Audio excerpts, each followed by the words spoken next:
അങ്ങനെ എൻ്റെ ലഗേജ് എല്ലാം വാരിക്കൂട്ടി ഇതാ ഇമിഗ്രേഷനിലോട്ട് പോവുകയാണ്. ലഗേജ് അടപടലം മുഴുവൻ ചെക്ക് ചെയ്തു. ഞങ്ങൾ കിച്ചണിലേക്ക് വേണ്ടി ഒത്തന്റിക് ആയിട്ടുള്ള ഐറ്റംസ് ലോക്കലി കളക്ട് ചെയ്ത് കൊണ്ടുവന്നിട്ടുണ്ടായിരുന്നു. അതിനാണ് ഇത്രയും ചെക്കിങ്. കോക്കനട്ട് ഓയിലും ഹണിയും സ്പൈസസും പുളിയും അങ്ങനെയൊക്കെ. പുളി കണ്ടപാടെ തന്നെ അവർക്ക് മീൻകറിയിട്ട് വെക്കാൻ വേണമെന്നും പറഞ്ഞുകൊണ്ട് അതങ്ങ് എടുത്തു. ചെക്കിംഗ് ഒക്കെ എന്ന് വെച്ചാൽ വമ്പൻ ചെക്കിംഗ് ആണ്. എല്ലാം വലിച്ചു വാരി പുറത്തിട്ട് ലൈറ്റ് ടെസ്റ്റ് നടത്തുന്നു, പാർട്ടിക്കിൾ ടെസ്റ്റ് നടത്തുന്നു.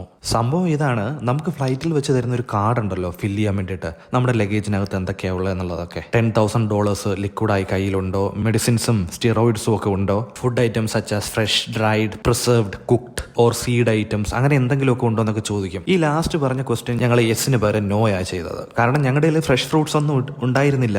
ഈ പുളിയും സ്പൈസസും ഒക്കെ ഈ കാറ്റഗറിയിലാണ് വരുന്നതെന്ന് പെട്ടെന്ന് വായിച്ചപ്പോൾ മനസ്സിലായതുമില്ല. വളരെ പൊളൈറ്റ് ആയിട്ട് തരില്ല എന്ന് പറഞ്ഞു. അതിനുള്ള റീസണും പറഞ്ഞു. ഒന്ന്, ഈ പുളിക്കകത്ത് എന്തൊക്കെയാണ് നമ്മൾ ചേർത്തിരിക്കുന്നതെന്ന് അവർക്ക് അറിയത്തില്ല. രണ്ട്, ഇതിന് ലേബിളൊന്നുമില്ല. ലേബിളില്ലാത്ത സാധനങ്ങൾ ഓസ്ട്രേലിയയിലോട്ട് കടത്തിവിടില്ല എന്ന് പറയുന്നുണ്ട്. ഹോം മെയ്ഡ് സാധനങ്ങൾക്ക് എങ്ങനെയാണ് ലേബിൾ വരുന്നതെന്ന് ചോദിച്ചപ്പോൾ അവർക്ക് അതിന് ഉത്തരവുമില്ല. എന്നെ കർത്താവേ, വല്ല ലേബിളുള്ള മിഠായി കുപ്പിയിലെങ്കിലും ഈ പുളി ഇട്ടുകൊണ്ട് വന്നാൽ മതി എന്ന് ഞാൻ ആലോചിക്കുമായിരുന്നു. ഇൻ കേസ് ആ ഫോം ഫില്ല് ചെയ്യുമ്പോൾ നമുക്ക് എന്തെങ്കിലും ഒരു സംശയം അല്ലെങ്കിൽ അത് അറിയത്തില്ല എങ്കിൽ എപ്പോഴും നമ്മൾ യെസ് തന്നെ ക്ലിക്ക് ചെയ്യണം എന്നാണ് പറയുന്നത്. എന്തായാലും വലിച്ചു പൊളിച്ചിട്ടതൊക്കെ അവർ തന്നെ വൃത്തിയായി പാക്ക് ചെയ്ത് തന്നു. ഈ ട്വിൻസുമായിട്ട് ലഗേജ് എടുക്കാൻ കഷ്ടപ്പെടുന്നത് കണ്ടപ്പോൾ അവരിൽ ഒരു സ്റ്റാഫ് വന്ന് ഞങ്ങളുടെ ട്രോളി എയർപോർട്ടിന് പുറത്തു വരെ എത്തിച്ചു തന്നു. ഡിസ്ക്രിപ്ഷനിൽ ഞാൻ കൂടുതൽ ഡീറ്റെയിൽസ് ആഡ് ചെയ്തിട്ടുണ്ട്.